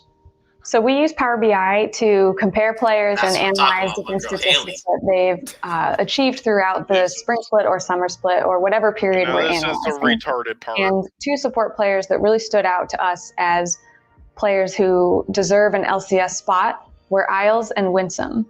Isles comes from Cloud9 Academy. We're very familiar with him, and he had an amazing summer split. He performed extremely well, having the highest KDA in the whole summer split, and he also was first in CSD at 10 minutes, CS per minute, and the highest CS percent. These are just three examples, but being number one across the board in all of these different categories really shows that this player is trying very hard and, is ready for an And now LCS spot. pause. So for Winsome, he I was gonna say, so yeah, people are fucking memeing them on that. Like, I better get my CS numbers up as a support. LOL. They think these are stats matter. Keck win. It's like, you idiots do realize she's just shown examples of how this stuff works, and for Microsoft, right? Yeah, yeah. All right. If you think she or Cloud9 actually thinks those stats matter at all, then you're brain dead. And if they did, then why do you think Winsome is starting? And they're also just being nice to Isles. Like, fuck off. And, dude, and this is the thing, man, is everyone always would like to know how they build some of these rosters. Time they tell them how they do it, they get memed on. It's like, Yeah. Okay. And also she said that's just like one example, Can said we- as well. Can we start a GoFundMe for Sean's anger management? the Church of Sean, where everyone gets fucking angry and murders people to have to death. Holy shit. Continue the video. Yeah, dude, Sean has already joined Church of LS. You can't talk to him about not liking LS, dude. He joined. Yeah, He's I like his content. I don't like everything he thinks Man, or believes. That's what a fucking cult member would say. It's a No. cult member right here we're talking to. Holy shit. I'm like 65-35 with LS, kind of. the LCK Academy League, and he's very good with his vision control. When we think about these two players, Isles is more lane dominant and had all these really high KDAs and stat-wise from an aggressive standpoint, Winsome really shone from the warding standpoint, where he had the highest wards cleared per minute out of all of the supports in his league, and he was also third highest for wards placed per minute. These are just two examples of how we analyzed, various pickups. Yeah, she isn't just saying that about Isles based off of those stats, right? If you actually watch Isles in game, you can see he's very good in lane. So she isn't just saying that based off of that. You fucking idiots in the Twitter replies. Okay.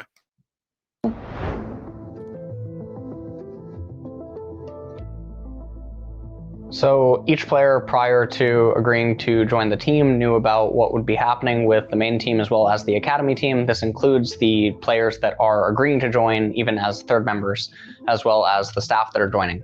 So everyone was already on board for this happening. Some players even opted to not go pursue other teams or even attempt to pursue other teams in order to just be a part of this adventure. So it's basically just to make this internal practice environment, this internal solo queue environment that can actually be utilized. There's obviously been complaints raised in the past that made its way around YouTube clips, YouTube videos, etc., about how main team players aren't incentivized to help the academy players, and I think that that's a really silly mindset. The reason that I think it's silly is because if the main team players help the academy players, then the main team players are helping themselves. Because if the academy players are getting better, it means the main team is also getting better practice. So obviously, yes, you are incentivized to help your academy players to get better. And if you're not thinking that, if you're thinking that, well, what if they get better and end up surpassing me, you're actually not trying to be the best possible version of yourself anyway. The whole point of this team, especially for me joining, was to do well and make a legitimate run at Worlds. So if players were a part of this team that didn't have that mindset or had the mindset of job security and ease, it just wouldn't work out anyway. Yeah, but the Reddit gods don't think of it that way. They just think of it like, lol, how you think it players just willingly give up their starting spot, lol. This is where I agree with people like, when I mean, I don't mean to take away from the LCS stuff, but I think Wyatt. We'll go back to you guys talk, okay? We'll go back to really quick. Wyatt Russell, he doesn't have any social media. And I think LS, if he's going to coach, I think he just needs to, uninstall. Don't look at Reddit. Don't look at Twitter unless it's Worlds or unless he's at Worlds or he's in playoffs. Just, that's what I would do because that's the only way you can have peace of mind. That's what I would do. Hey, I mean, Blabber asked for some strats from K-Draw at MSI.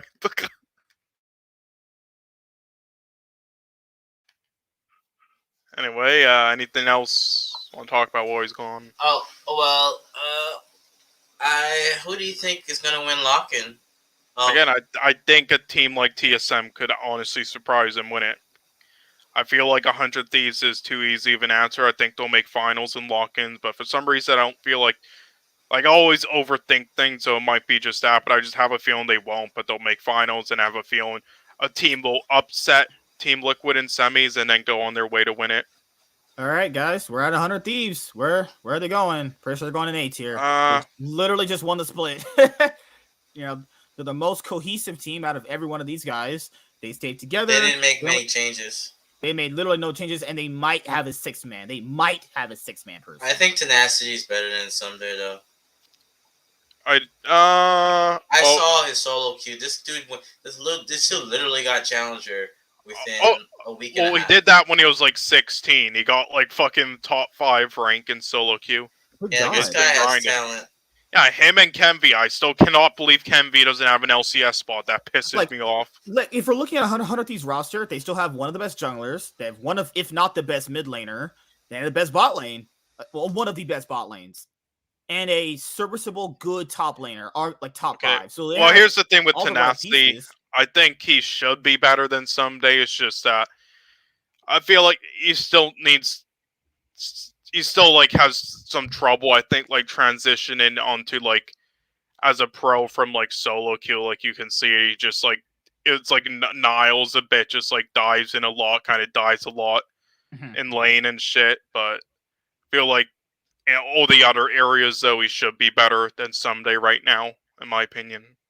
That's my thing with 100 Thieves is, I think they'll be the best team, but I don't know how long they'll be the best team for. I don't know if they'll perform. I mean, they should perform pretty well in lock-in. They shouldn't be losing to any of these new guys that literally just came in as newly formed teams Yeah. unless they just don't really play that well with I know the current people are meta. hyping them up because of that EG win, but Like, I think they're really, really good. Like, they have one of the best bot lanes. They have arguably the best mid laner. They have one of the best junglers. They have a good top laner. Like, they have Yeah. all the right pieces. I just to really win the don't think Rocket people League. should be hyping them up for that EG win though, because all the other 3 games against like T1 and not EG, EDG, they weren't not. They got even close. Like, they were not even close. We had this before with the whole FlyQuest and Team Liquid. They were like, well, Team Liquid beat fucking Suning. Yeah, what the first time they played against each other when they got fucking actually ass eaten out. Like when people saw how 100 Thieves played against T1, they look like fucking dog shit. Like, if you discount that one win they got against EDG in week 2, in week 1, EDG blew their assholes out. Like, they got one good win on EDG. Congrats. That means fucking nothing. It literally means nothing. Yeah, all the other 3 games against those 2 teams, they weren't even close. They were not close. FBI They just actually inting across the map. FBI was. I told people, how is FBI gonna stack against Gumayusi? Oh, he might do okay. He did not do okay. He got FBI open bot. Open his ass for how much he was getting gaped by fucking Gumayusi. Oh my god, dude. Yeah, there is one thing I wanted to bring up, not involving 100 Thieves, but I heard some things that like Takeover might like start in lock-ins, him and the other guy, Bjergsen, or whatever name, how you pronounce his name. What do you think about that? Well, also to make sure people know that, hey, these are contingent on these rosters. This is also contingent on these rosters. Yeah, well, because of visa issues with those 2 players, so Takeover and Bjergsen might start. I really like Takeover, actually, and the Bjergsen, so I wouldn't mind that. I think they would actually do pretty solid, but I want to know what you guys think about it, though.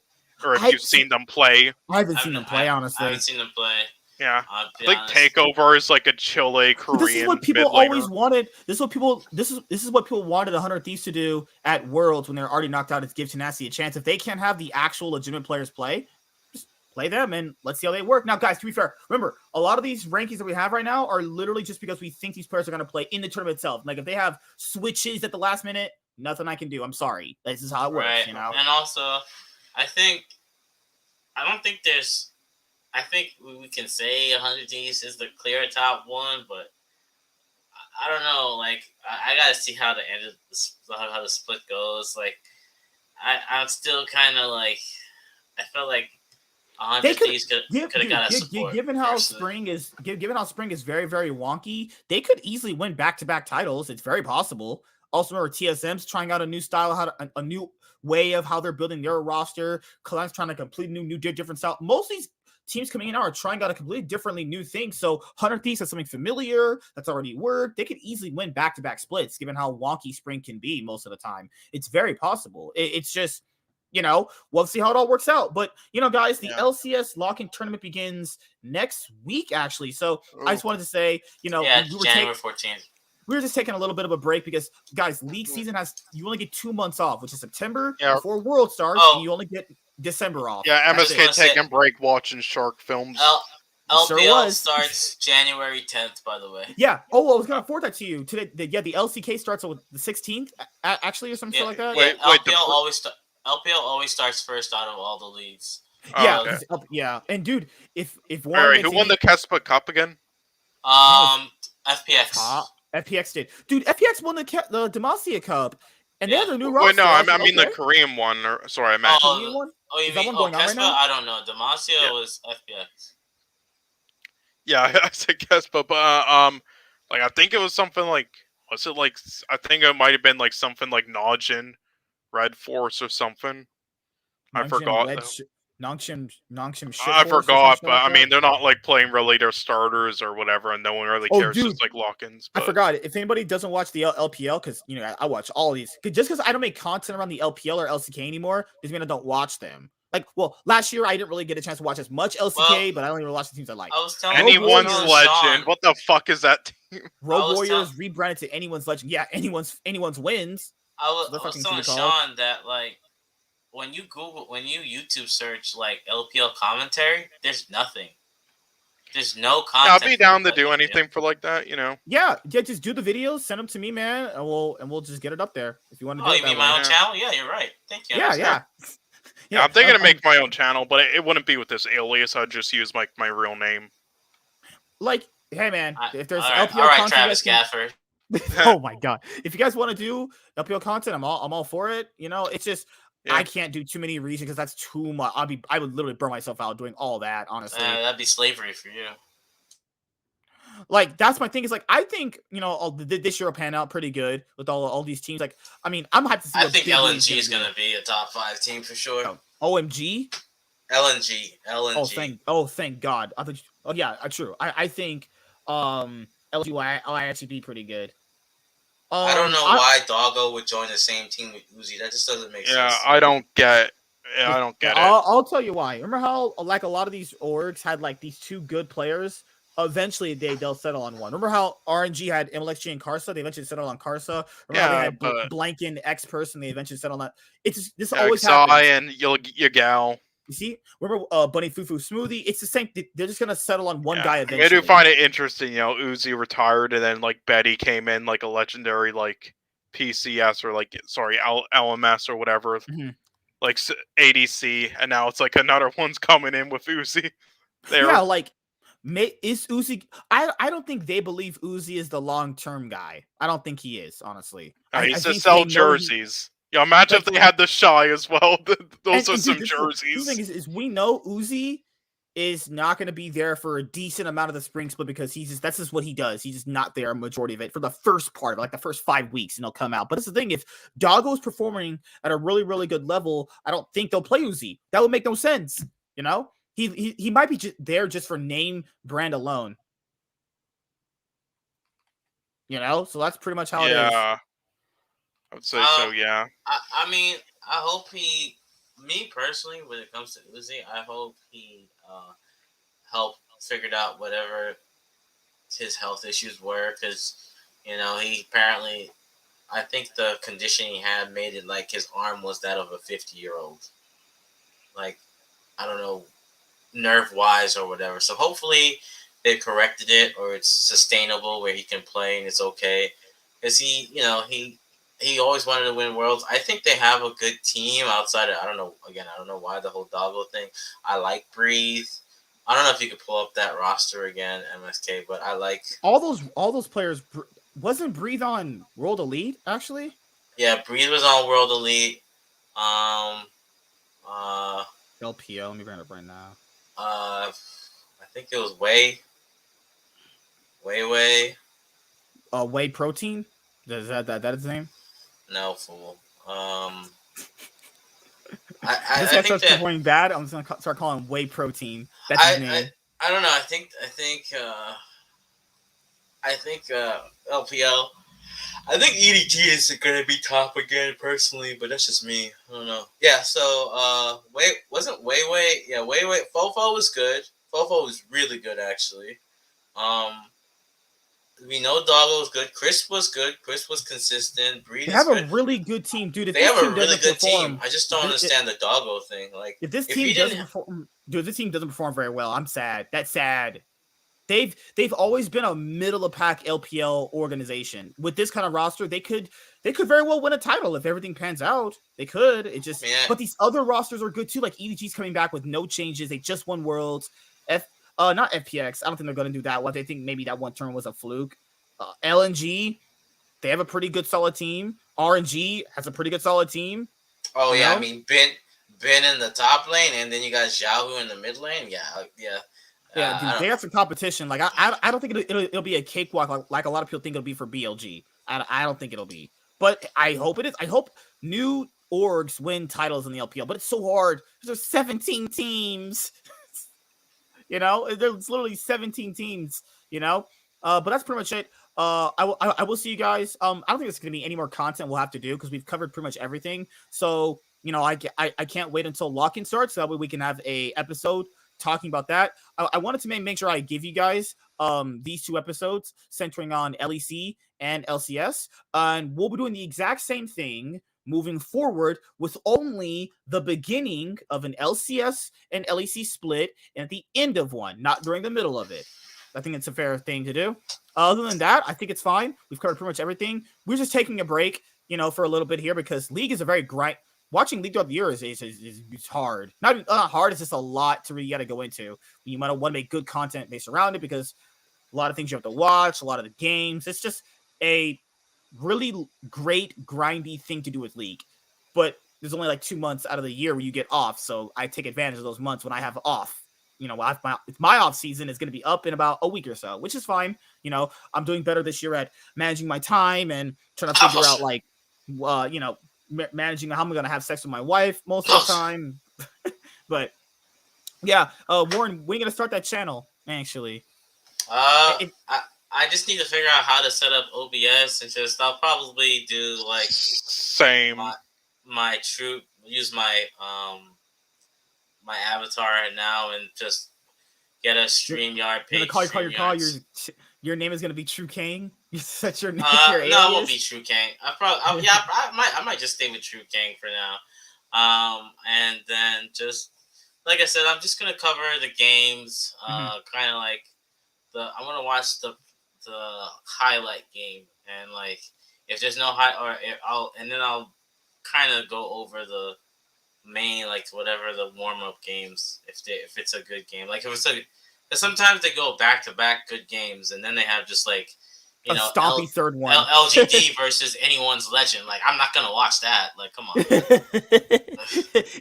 It's not anyone's legend, it's anyone's win. That's what their name should be. Fuck that. I'm not watching their dog shit ass fucking games they're gonna have. I'm not watching no OMG versus no anyone's legend. I'm not trying to off myself afterwards. Holy shit, dude.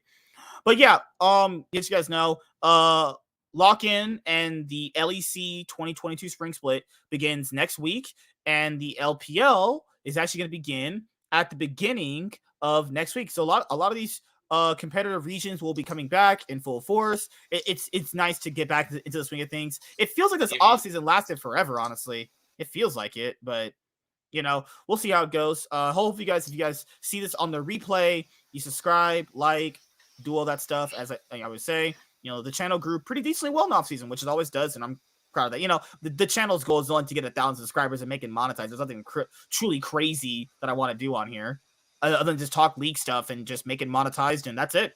Get 1,000 subs. Those are the goals. And this is the only content we're going to do. So, like, Cloud9 podcast, news videos, and the split weekly recaps if the LEC and LCS split is going on. And they're not going to be 30 minutes like they were last year. They're going to be, like, 15 minutes this time around, or maximum 20 minutes, not taking up too much time with it. And most of the content will be recorded and done, and we'll have it up to you guys by, like, Tuesday. You know, that's what I'm trying to shoot for. I'm trying to make sure we just get all the league stuff done at the beginning part of the week, and we just chill for the rest of the week until the game start again. You know, so that's pretty much it. Anything else you guys want to say about things you're hoping for that happens this year coming up? I hope that they change the format for LCS summer. I don't think a team should be rewarded for bad play to get into playoffs. I don't agree with it. And same here. It's just like I wish they just keep it at like the fucking 6 teams, honestly, for the LCS, because LCS does 6 teams for spring. I don't know why they don't do it for fucking summer, but they want more viewership. They want to stretch the playoffs out. They want to just have all that happen. So it's just one of these things where I don't know. Like, I wish it would be that, but you know, why don't, you know, a lot of these, like, I don't get why the LCS and Riders are so afraid of change. It's because the fan base is very, very fickle on what they like and what they don't like, and it's just one of these things we just have to deal with it. You know, a lot of people say they want change, but when change starts to happen, they just start fucking bitching and complaining half the time. You know what I mean? So, but I'm looking forward to the lock-in, actually. They had this little promo video up, actually. What I hope for this season is for, like, Reginald just to take, like, 40 million out of their 200 million and just leave TSM. Holy shit. Holy fuck. All right, here was this little video the LCS put out earlier this year for New Year's resolutions. Good God.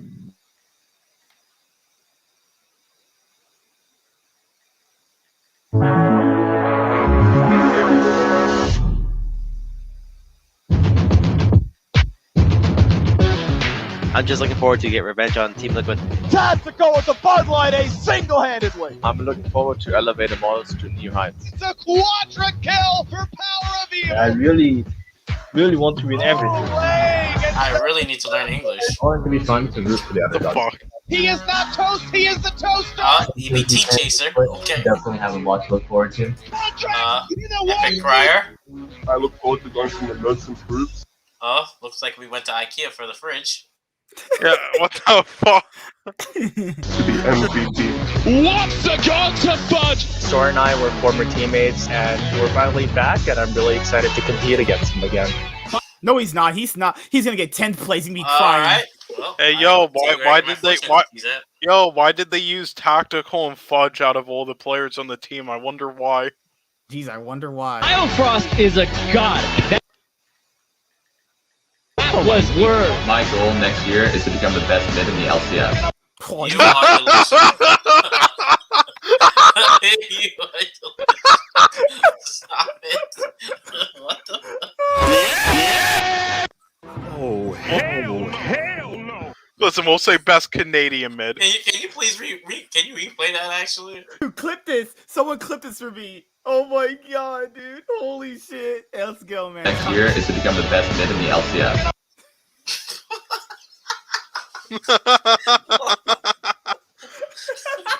Dude, it's like on Fudge. Fudge on Twitter said he's ready to play Draven and Cassiopeia in the mid lane for the whole split. I'm gonna say we're gonna be in like the Score Esports video if he actually becomes that. They're gonna like show us at the beginning laughing at this. Blaze Olive is hungry, baby.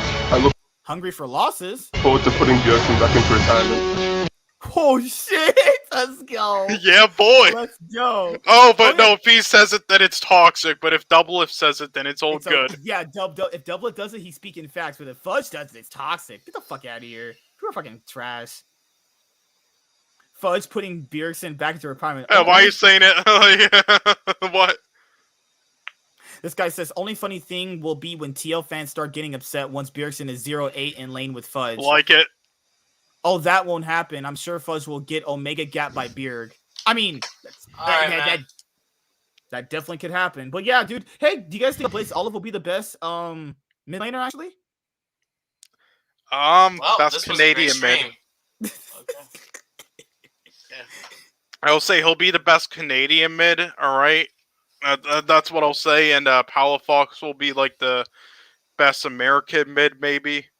Also, LCS turns 10 years. You know, I've been watching the LCS for a very long time, and, you know, I'll still be watching. It's one of my favorite things to talk about. Oh, wait, no. Oh, yeah, right. I forgot JoJo PL. Yeah, never mind. He can't even be that. Sorry, Blaze. Oh, my God, dude. Holy shit. What did Fudge say? He was like, he's talking some mad shit. Can't wait to play Alawi and Draven in mid LCS. Good God. Hey, I didn't win that giveaway. Fucking fraud. The Fudge factor is too huge, man. The Fudge factor is going to be the fridge factor. Holy shit. But all right, guys, that's it. You know, I want to say thank you to all the subscribers that we have, everyone that consistently watches on the replay. You guys are awesome. Yeah, I'm ready for 2022 and see if my teams can win. If Cloud9 win the spring split, I will literally eat my shoe when I do the reaction of the finals. I'll literally eat my shoe if they fucking get to the finals and win. If G2 wins the finals... If they win spring, you're saying? If they win spring, I'll lick my shoe after doing the highlight. No, you said reaction. Eat. So if G2 makes the finals and win the split, I'll lick my shoe in a video when I react. If Cloud9 does it, you'll eat it, though. You said that. What? So I'll see you guys later. I gotta have sex with my wife, actually. Yeah, you try to back out from it now. Let's TSM, let's go, as always. TSM, gross. TSM, go back to fucking China, do your fraud shit. They have Lena. Lena's pretty attractive, so, I mean. Yeah, they have Lena to do. I know. I want Haley. That's all I gotta say. Okay, see you guys later. I mean, what I will say, I'll give Lena credit. She has done good things for TSM, and those good things are the only good things TSM ever does, which is just sign a couple good streamers. See you guys later. Goodbye. Sean, you need to go to get some... Yeah, they need... TSM needs to stop doing their fucking cartel work. You know, hey, Fudge, I believe you. This last time go over, guys, when we'll leave. After practicing mid for a month, I can confidently say that I'm the best mid in the LCS. I believe him. And with that, we are leaving. Goodbye. See you guys next week.